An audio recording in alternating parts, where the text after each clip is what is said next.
आज Doubtnut app download करें। Doubtnut पर अपने सभी गणित, रसायन विज्ञान, भौतिक विज्ञान और जीव विज्ञान के डाउट्स का करो सफाया। बस प्रश्न की फोटो खींचो, एक ही प्रश्न को क्रॉप करो और तुरंत वीडियो सोल्यूशन पाओ। अभी डाउनलोड करें। प्रश्न दिया है, अनुनादी परिपथ से क्या तात्पर्य है? श्रेणी एलसीआर अनुनादी परिपथ के लिए आवश्यक प्रतिबंध बताइए तथा अनुनादी आवृत्ति का व्यंजक स्थापित कीजिए। इस परिपथ का उपयोग कहाँ होता है? इसे ग्राही परिपथ क्यों कहते हैं, बताइए। तो आइए हम लोग इस प्रश्न का उत्तर देखते हैं कि इस प्रश्न का उत्तर क्या होगा। ठीक है, तो हम लोग सबसे पहले यहाँ पे बात करेंगे कि अनुनादी परिपथ क्या होता है। अनुनादी परिपथ क्या होता है? ठीक है, तो अगर हम लोग अनुनादी परिपथ की बात करें तो हम लोग इसको एक विद्युत परिपथ के माध्यम से समझने का प्रयास करते हैं, जिससे हमें यह आसानी होगा। अनुनादी परिपथ को समझने के लिए यहाँ पे एलसी परिपथ श्रेणी क्रम में लिया गया है। ठीक है, एलसी परिपथ को श्रेणी क्रम में यहाँ पे लिया गया है, जिसमें हम लोगों ने वीएस विभवांतर दिया है और आईएस धारा प्रवाहित हो रही है। श्रेणी क्रम में है, इसलिए जो आईएस धारा है ये इस पूरे परिपथ में प्रवाहित होगी। ठीक है, और इनमें जो विभवांतर होगा वो अलग अलग होगा।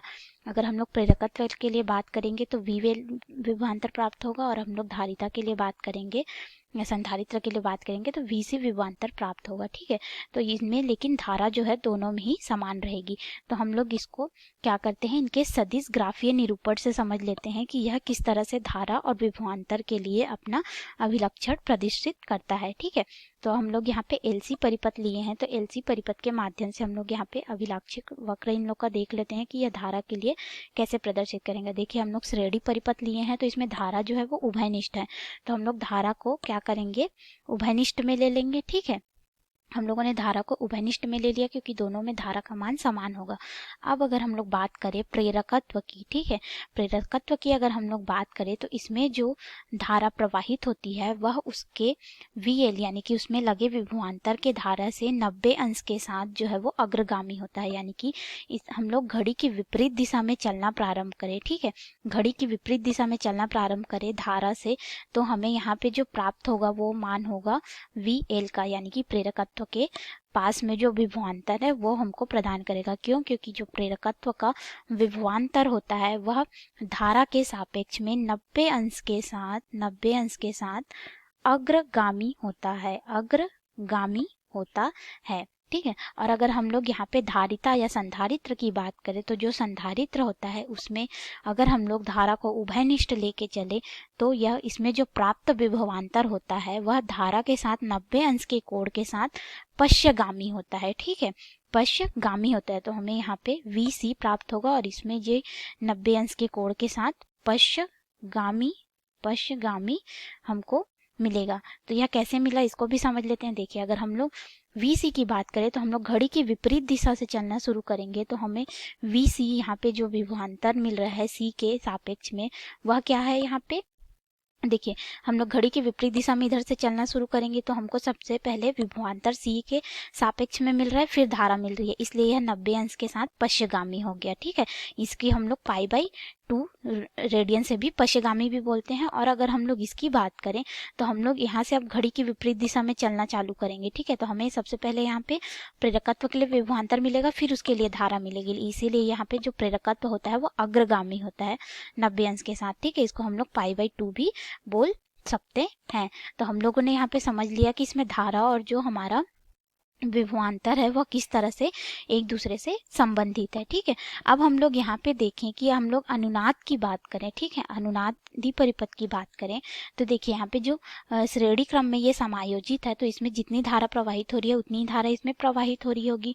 तो हम लोग यहाँ पे अगर बात करें तो यहाँ पे जो इसके हम लोग धारा के मान और उसकी बात करें तो ये हो जाएगा IXL हो जाएगा, और यहाँ पे ये हो जाएगा IXC हैं कि जो हमारा VL है अनुनाद की स्थिति में VL बराबर हमारा क्या हो जाता है, VC हो जाता है। ठीक है, तो यानी कि हम ये बोल रहे हैं कि हमारा जितना विभवांतर VL में है उतना ही विभवांतर हमको VC में प्राप्त हो रहा है। तो अब अगर हम लोग इसमें बात करें प्रतिबाधा की, ठीक है, तो इस पूरे परिपथ में हमको क्या है, दो तत्व मिले हैं, एक तो प्रेरकत्व और एक धारिता। तो अब इसमें हम लोग पूरे प्रतिरोध की, पूरे इस परिपथ की अगर हम लोग प्रतिबाधा की बात करें, ठीक है, प्रतिबाधा की बात करें यहाँ पे प्रतिबाधा की बात करें तो वो हो जाएगा Z, ठीक है।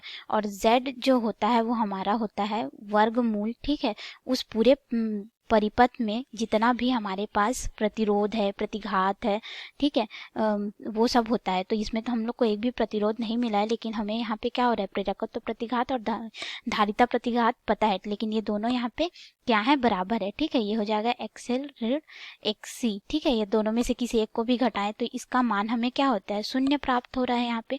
तो प्रतिरोध यहाँ पे शून्य है, लेकिन अगर हम लोग यहाँ पे धारा की बात करें, ठीक है, तो जो हमारा आयाम धारा का मान है, उच्चतम आयाम धारा का मान, वो क्या होता है हमारा, उस परिपथ में प्रवाहित, उस परिपथ के में जितना विभवांतर है और उस परिपथ में जितना भी हमको प्रतिबाधा यानी कि कुल प्रतिबाधा जो मिला है, ठीक है।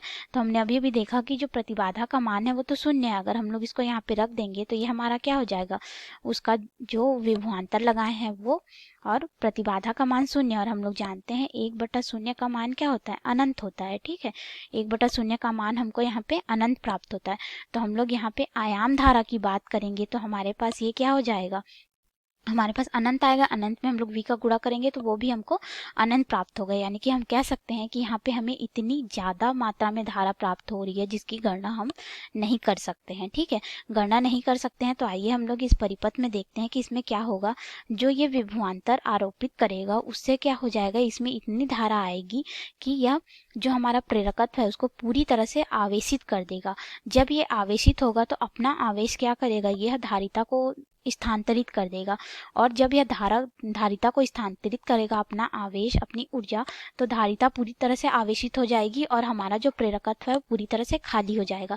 इसको हम लोग एक तरह से झूले के समान समझ सकते हैं। कैसे झूले के समान समझ सकते हैं, जब कोई बच्चा झूले में बैठ के झूलता है तब हम लोग उसको बार बार झूले को धक्का देते नहीं है, वो क्या करता है, अपने पैरों से और रस्सी को हिला के झूले की गति को नियमित बनाए रखता है, उसकी आवृत्ति को नियमित बनाए रखता है। ये ठीक उसी तरह से दोलिनी गति कर रहा है। दोलिनी गति कैसे कर रहा है, आवृत्ति में, एक निश्चित आवृत्ति में गति कर रहा है। कैसे, जितना प्रेरकत्व के पास आवेश आ रहा है उतना ही वो क्या कर रहा है, धारिता को दे रहा है, और धारिता के पास जितना आ रहा है वह वापस प्रेरकत्व को दे रहा है। मतलब कि ये दोनों के एक दूसरे को हस्तांतरित बस कर रहे हैं, ठीक है।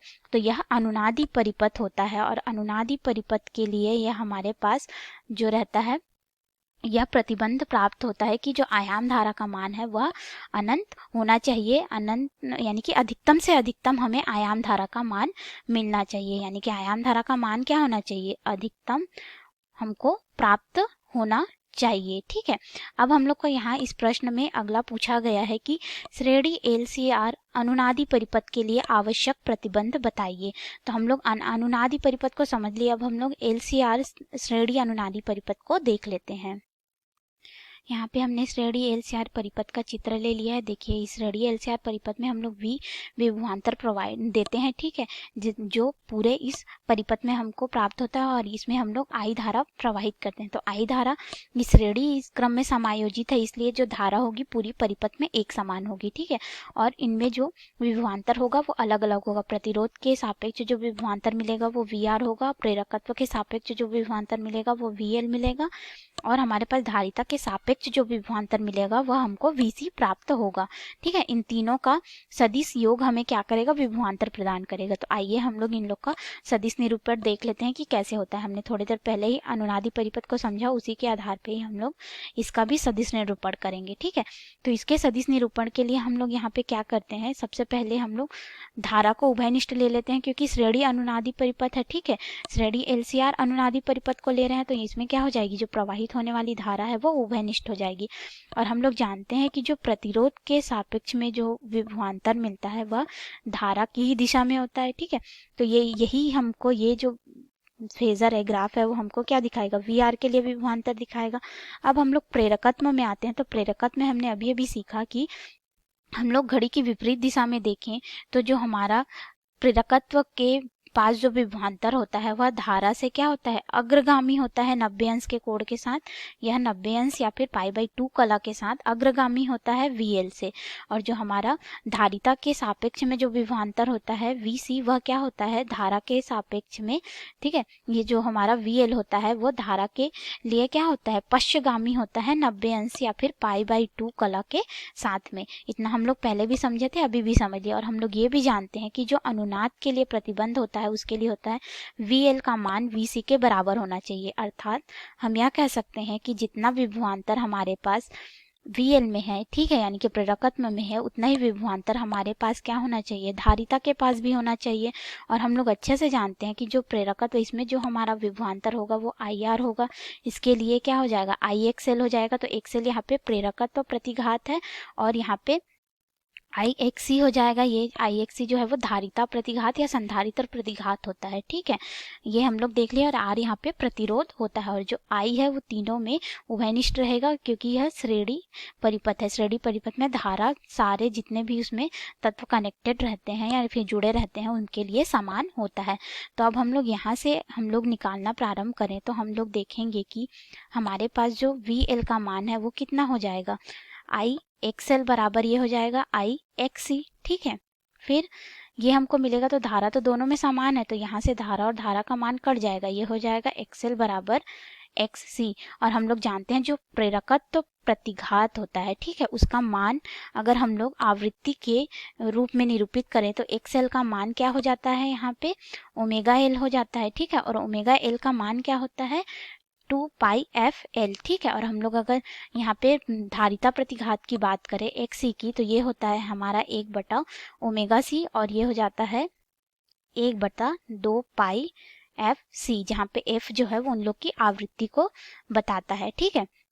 तो हम लोग यहाँ पे ओमेगा के रूप में इन लोग को निरूपित कर लेते हैं। तो ये हमारा हो जाएगा ओमेगा L बराबर ये हो जाएगा हमारा 1/ओमेगा C, ठीक है। अब हम लोग क्या करेंगे कि इनमें जो ओमेगा और ओमेगा है इन को एक तरफ ले आएंगे और LC को एक तरफ रख लेंगे। क्यों, क्योंकि ओमेगा और ओमेगा तो समान आवृत्ति है इस पूरे परिपथ के लिए। तो हमारा ये हो जाएगा ओमेगा का वर्ग बराबर ये हो जाएगा 1/LC, ठीक है। अब हम लोग यहाँ पे ओमेगा का मान रखेंगे, लेकिन उससे पहले यहाँ पे जो वर्ग है उसका भी हम लोग इधर पक्षांतर कर लेते हैं। तो यह हो जाएगा ओमेगा बराबर, हम लोग वर्ग को पक्षांतर करते हैं तो यह वर्गमूल में बदल जाता है। तो यह हो जाएगा 1/वर्गमूल LC, क्योंकि एक का वर्गमूल तो एक ही होता है, इसलिए हम लोग सिर्फ वर्गमूल यहाँ पे लगाएंगे। अब अगर हम लोग बात करें यहाँ पे कि जो ओमेगा है, ठीक है, ओमेगा को हम लोगों ने अभी अभी 2π के रूप में निरूपित किया। तो ओमेगा का जो मान होता है, ठीक है, ओमेगा का जो मान होता है वो कितना होता है, 2πf होता है। तो इसका मान हम लोग यहाँ पे रख देते हैं। तो हमारे पास ये क्या हो जाएगा, 2πf, ठीक है, 2πf मिलेगा और ये हो जाएगा 1/√, यानी कि वर्गमूल में LC। अब हम लोग को यहाँ पे अनुनादी परिपथ में आवृत्ति निकालने को बोला गया है LC में, ठीक है। तो हमारे पास ये F यहाँ पे रहेगा क्योंकि ये आवृत्ति है और हम लोग 2π को इधर पक्षांतर कर देंगे। तो ये हो जाएगा 2π/LC। तो हमको अनुनादी परिपथ के लिए इतनी आवृत्ति जो है वो प्राप्त होती है, ठीक है। अब अगर हम लोग इस अनुनादी परिपथ के लिए बात करें प्रतिबाधा की, ठीक है, तो प्रतिबाधा बराबर क्या हो जाता है, Z बराबर क्या होता है कि वर्गमूल, ठीक है, वर्गमूल लेते हैं और हम लोग ये देखते हैं कि उस पूरे परिपथ में कितना प्रतिरोध या फिर कितना प्रेरकत्व लगा हुआ है, ठीक है। तो हम लोगों ने यहाँ पे देखा प्रेरकत्व और प्रतिघात। तो देखिए हमारे पास यहाँ पे श्रेणी LCR परिपथ है, ठीक है। तो इसमें क्या है, प्रतिरोध भी है, प्रेरकत्व प्रतिघात भी है और यहाँ पे धारिता प्रतिघात भी है। तो इनका मान हम लोग यहाँ पे रख लेते हैं, ठीक है। तो इनका मान हम लोग प्रतिबाधा के रूप में रखेंगे। तो ये हमारा हो जाएगा R का वर्ग, ठीक है, धन ये हमको मिलेगा XL ऋण XC का होल का वर्ग। लेकिन हम लोग यहाँ पे जानते हैं कि अनुनाद की स्थिति में XL बराबर क्या होता है, XC होता है, ठीक है। तो इसका मान हम लोग यहाँ पे रखेंगे। तो ये हो जाएगा प्रतिबाधा बराबर वर्गमूल, पूरे का वर्गमूल, ये हमको मिलेगा R का वर्ग धन ये हो जाएगा 0 का वर्ग। तो 0 का मान तो वर्ग करो या कुछ भी करो तो 0 ही रहेगा। तो हमको ये प्राप्त होगा प्रतिबाधा बराबर ये हो जाएगा वर्गमूल आर का वर्ग। अब ये क्या है, आर का वर्ग में यानी कि आर गुणित आर है, तो इसमें से आर जो है वो बाहर आ जाएगा। ठीक है, आर बाहर आ गया तो हमको यहाँ पे प्रतिबाधा का जो मान मिला है वह कितना हो जाएगा, प्रतिरोध के मान के बराबर हो जाएगा। यानी कि श्रेणी LCR परिपथ में जो प्रतिबाधा होती है उसका मान प्रतिरोध के बराबर आता है। तो अब हम लोग इसमें बात कर लेते हैं कि धारा क्या आएगी, आयाम धारा का मान क्या होगा।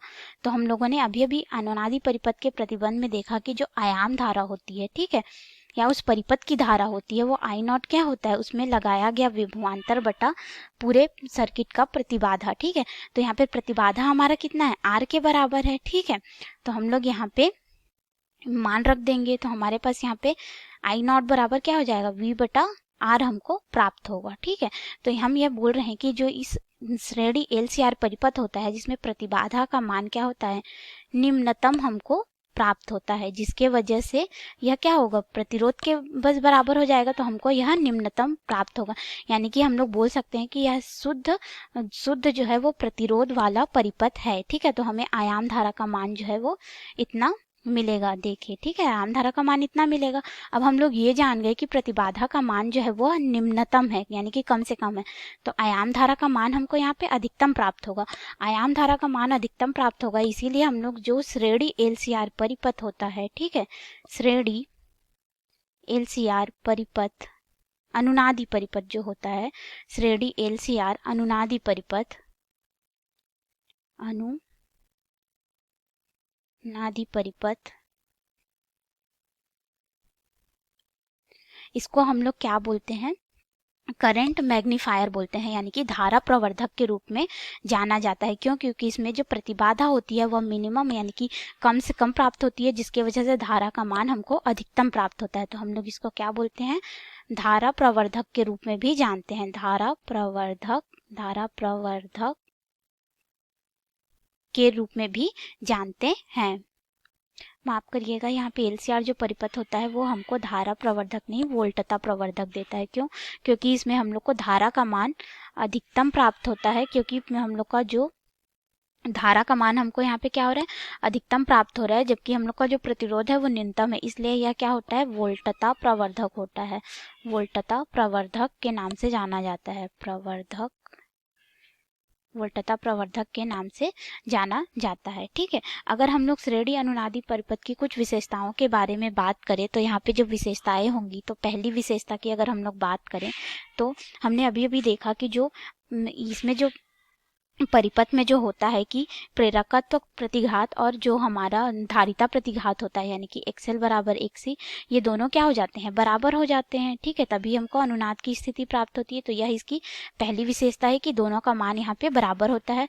अगर हम लोग दूसरी विशेषता की बात करें तो दूसरी विशेषता यह है इसमें कि इस परिपथ में जो हम लोग वोल्टता प्रवाहित करते हैं, ठीक है, यानी कि वोल्टता जो देते हैं उससे जो प्रवाहित धारा का मान होता है वो दोनों समान कला में होते हैं। क्यों समान कला में होते हैं, क्योंकि हमने अभी अभी यहाँ पे देखा कि जो हमारा प्रतिबाधा है वह हमारे प्रतिरोध के बराबर हो गया। तो प्रतिरोध में क्या होता है, धारा और वोल्टता के बीच में कोई कलांतर नहीं होता है, इसीलिए इनमें जो वोल्टता और धारा प्रवाहित होती है उनमें कलांतर नहीं होगा। ठीक है, तो हमको वह एक ही कला में प्राप्त होंगे, जिससे हमको शक्ति गुणक का मान, शक्ति गुणक का जो मान है जिसको हम लोग cos फाई से दिखाते हैं, उसका मान यहाँ पे 1 प्राप्त होगा हमको। ठीक है, शक्ति गुणक का मान हमको यहाँ पे 1 प्राप्त होगा।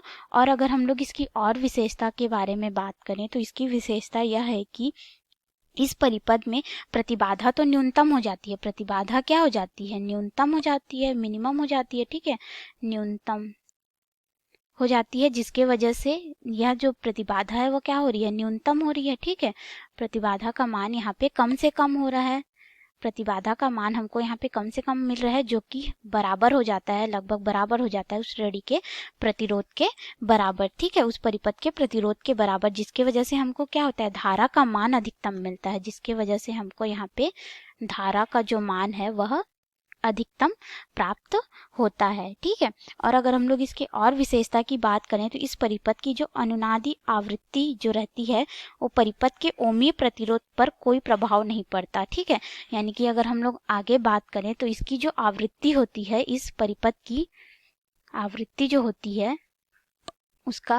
उस पे जो ओमीय प्रतिरोध लगा है, ओमीय प्रतिरोध इस परिपथ में जिसको हम लोगों ने R से दर्शाया, इस पे आवृत्ति का कोई भी प्रभाव नहीं पड़ता है, कोई भी प्रभाव नहीं पड़ता है, ठीक है, प्रभाव नहीं होता है। और अगर हम लोग इसके और विशेषता की बात करें तो इसकी विशेषता होती है कि इस परिपथ को हम लोग वोल्टेज प्रवर्धन में प्रयुक्त करते हैं, ठीक है। अभी अभी हम लोगों ने देखा, इसको हम लोग क्या करते हैं, वोल्टेज या फिर वोल्टता प्रवर्धन में, वोल्टेज प्रवर्धन में प्रयुक्त करते हैं, ठीक है। यानी कि वोल्टेज को बढ़ाने के लिए हम लोग प्रयुक्त करते हैं, वोल्टेज प्रवर्धन में इसका उपयोग होता है, ठीक है। अब हम लोग बात करें कि इसमें जो परिपथ हम लोग को आगे प्रश्न में पूछा गया था कि इस जो अनुनादी परिपथ है, ठीक है, इसके प्रतिबंध के बारे में बताइए, साथ ही साथ हमको इसके आवृत्ति के लिए व्यंजक भी देना था और इस परिपथ का उपयोग भी बताना था, ठीक है, और इसे ग्राही परिपथ क्यों कहते हैं यह भी बताना था। तो आइए हम लोग परिपथ के उपयोग के बारे में देख लेते हैं कि जो हमारा श्रेणी LCR परिपथ होता है उसका क्या क्या उपयोग होता है। तो अगर हम लोग इसके उपयोग की बात करें तो पहला उपयोग तो हम लोग इसको वोल्टेज प्रवर्धन में कर रहे हैं, ठीक है। पहला हम लोग क्या कर रहे हैं, वोल्टेज प्रवर्धन में हम लोग इसका प्रयोग करते हैं। और अगर हम लोग इसके दूसरे उपयोग की बात करें तो यह एक क्या होता है कि रेडियोग्राही जो सिग्नल होते हैं, ठीक है, या फिर रेडियोग्राही जो संचार तंत्र होता है उसकी ट्यूनिंग में यह काम आता है। किस में काम आता है, रेडियोग्राही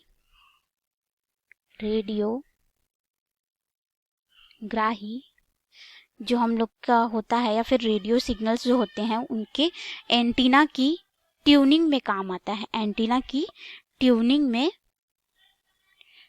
में यह काम आता है। तो यह ट्यूनिंग में कैसे काम आता है, देखिए, जो हम लोग रेडियोग्राही एंटीना के साथ अगर हम लोग श्रेणी में LCR परिपथ को लगा दें तो अन्योन्य प्रेरण के द्वारा क्या होगा, इसमें अन्योन्य प्रेरण के द्वारा, ठीक है, यहाँ पे अन्योन्य प्रेरण के द्वारा इसमें जो एंटीना है, ठीक है, वह जुड़ा रहता है।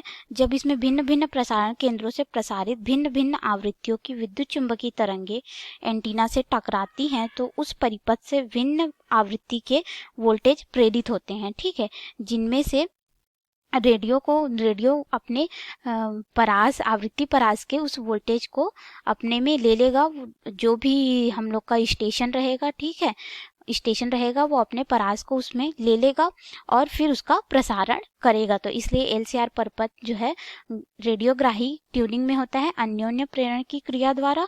और अगर हम लोग इसकी बात करें तो या फिर हम लोग इसको सरलता से समझे तो आप लोगों ने अपने घर में रेडियो या फिर पुराने टीवी के चैनल को बदलने के लिए, उनमें ट्यूनिंग करने के लिए उसके जो बटन होता है, कुछ इस तरह से बटन होता है जिसको हम लोग घुमाते हैं तो हमको एक सही दिशा में आवृत्ति मिल जाती है। तो हमारा जो रेडियो है वह बजना प्रारंभ हो जाता है या फिर जो टीवी रहता है वो अच्छे से चलना प्रारंभ हो जाता है, जो उसमें हम लोग का प्रोग्राम आते रहता है, ठीक है, जो भी उसमें नाटक चलते रहता है उसका। या फिर हम लोग इसको और अच्छे से समझ सकते हैं, अभी क्या है, सबके घरों में डिश टीवी हो गया है। तो डिश टीवी में क्या होता है कि अगर थोड़ा सा भी सिग्नल कम हो जाता है तो हम लोग जाके डिश टीवी के छतरी को घुमाते हैं और जब उसको सही आवृत्ति प्राप्त हो जाती है तो हमारे टीवी में प्रसारण शुरू हो जाता है। तो वह LCR परिपथ के वजह से होता है जिसको हम लोग एंटीना के साथ में प्रयुक्त करते हैं, ठीक है। और हमसे आगे पूछा गया है कि इस परिपथ को ग्राही परिपथ क्यों कहते हैं, ठीक है,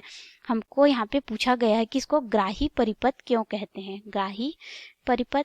तो इसका जो है ग्राही परिपथ के रूप में भी प्रयोग होता है, जैसे कि हमने अभी अभी समझा रेडियोग्राही ट्यूनिंग में, ठीक है। तो रेडियोग्राही ट्यूनिंग की तरह भी यह ग्राही परिपथ होता है। इसमें क्या होता है, इस परिपथ में जो हम लोग का LCR परिपथ होता है उसमें भिन्न भिन्न आवृत्ति के वोल्टेज लगाए जाएं।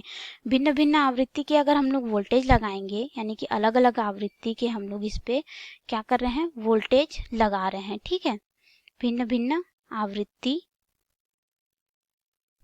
के अगर हम लोग वोल्टेज इस पे देंगे तो क्या होगा, यह केवल उसी वोल्टेज को स्वीकार करेगा जिसकी धारा, यह क्या करेगा, उसी वोल्टेज को स्वीकार करेगा जिसकी धारा को परिपथ में प्रवाहित होने देगा। तो यह केवल उसी वोल्टेज की धारा को, यानी कि जो भिन्न भिन्न आवृत्ति के साथ उस वोल्टेज की धारा को अपने में प्रवाहित करेगा, अपने में प्रवाहित, जिसकी आवृत्ति अनुनादी, जिसकी आवृत्ति जो होगी वो अनुनादी आवृत्ति के बराबर होगा। तो इसलिए हम लोग इसको क्या बोलते हैं, ग्राही परिपथ कहते हैं, या फिर इसका जो है हम लोग प्रयोग जो है वो ग्राही परिपथ के रूप में करते हैं। तो हम लोगों ने ग्राही परिपथ देखा, इसके उपयोग देख लिए, और हम लोगों ने इसकी किस तरह से श्रेणी की विशेषता होती है, और अनुनादी परिपथ के लिए हम लोग वोल्टता या फिर वोल्टेज प्रवर्धक के रूप में प्रयोग करते हैं, और इसका जो आयाम धारा का मान होता है वो अधिकतम होता है, इसका जो प्रतिबाधा होता है वह निम्नतम होता है, जो उस परिपथ में लगे प्रतिरोध के बराबर होता है। ठीक है, अब अगर हम लोग यहाँ पे बात करें इसकी आवृत्ति की, अनुनादी आवृत्ति की, तो वो हमको मिला है 1/2 पाई वर्गमूल LC हमको प्राप्त हुआ है। ठीक है, और हमको यहाँ पे जो प्रतिबंध मिला वो क्या मिला है कि हमारा जो प्रेरकत्व के पास जो वोल्टेज होता है उतना ही जो हमारी धारिता प्रतिघात होता है उसके पास भी उतना ही वोल्टेज होना चाहिए। हम लोगों ने इसको परिपथ और इस तरह से आरेख के माध्यम से समझा। उसके बाद हम लोगों ने देखा कि अनुनादी परिपथ जो रहता है उसमें हम लोग को अनुनाद की जो शर्त है वह कैसे प्राप्त होती है। ठीक है, और हम लोग को उसमें जो प्रतिबाधा रहती है वह कितनी प्राप्त होती है, ये सब भी हम लोगों ने देखा अच्छे से। ठीक है, और हम लोग को अनुनादी परिपथ जो है वह भी समझ में आया। तो दोस्तों आप लोग को समझ में आया होगा। धन्यवाद। कक्षा 6 से 12वीं से लेकर नीट, IIT, JEE वो एडवांस के लेवल तक 1 करोड़ से ज्यादा छात्रों का भरोसा।